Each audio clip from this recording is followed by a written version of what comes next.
Yes or no? Do I need a loan or appraisal contingency? And how do I go about getting one? Won't my contract or the offer my realtor is writing protect me with that? What about presenting one during this really heightened seller's market? Is it going to hurt me when the contract or the offer is being negotiated? And what is the difference between what the contract does to protect me and the appraisal or loan contingency? Well, I want to tell you this and so much more so that you are empowered when you're making an offer to make sure you do the right thing and the best thing for you. And it starts right now.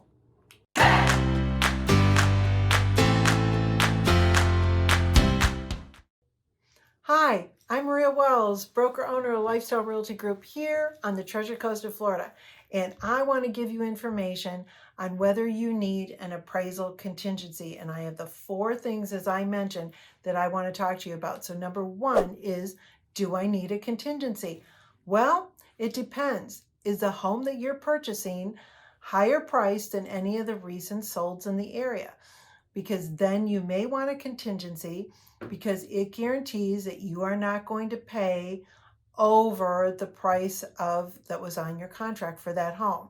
If the appraisal comes in low, the appraisal contingency will protect you.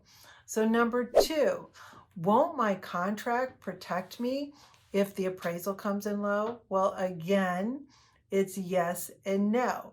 Number one, if it does come in low and you cannot meet the terms of your financing for whatever reason, you do have the ability to withdraw from the contract, get your money back, as long as you have done all the provisions and the steps correctly in the contract. However, if it does come in lower and you have great credit, the bank or your loan officer may say, hey, listen, we're going to approve this loan, we're going to move forward, and you've got a home in your mind that didn't appraise for what you are paying, and you're sort of thinking, I'm overpaying for a home. So I want to tell you, you are not overpaying for a home. An appraiser can only look backwards at sold properties. They cannot look where the market's going. So I want you to really think about that when mentally I understand the appraisal came in lower, but that does not mean what the value of your home is. So the seller in no way, which is another myth, does not have to come down in their price. The seller actually has to do nothing. The power is in the contract, and if you can get credit worthiness to close, you're going to be closing. So number three, does it hurt my chances if I do an appraisal contingency in negotiating? And the answer to that is, yeah, it could. We're in a really strong market right now for sellers, and multi-offers are so prevalent. And if a seller sees a contract with an appraisal contingency, knowing that you want to make sure that you're not paying over contract price, they may not select your contract because they want the higher price of where the market is going. So number four, how will the contingency protect me against what the contract says? So you have an option with an appraisal contingency to back out if it does not come to contract price. In the contract, as I mentioned, you are not given that option if you can close.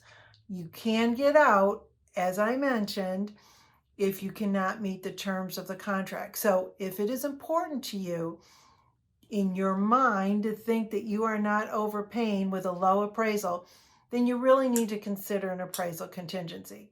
If you are okay with paying sometimes a significant amount higher than any of the recent sales, then you are okay to go with what your offer says. So at this point, these are very tailor-made decisions. You need to discuss this with whoever else you are purchasing the property with, your realtor, and make sure that you have a very solid decision and understand if you are okay with possibly paying over the purchase price or not. I am so happy that you are really to this point in your house hunting. So congratulations. If you have other questions, I'd be happy to answer them. Please link below for my information, and happy house hunting.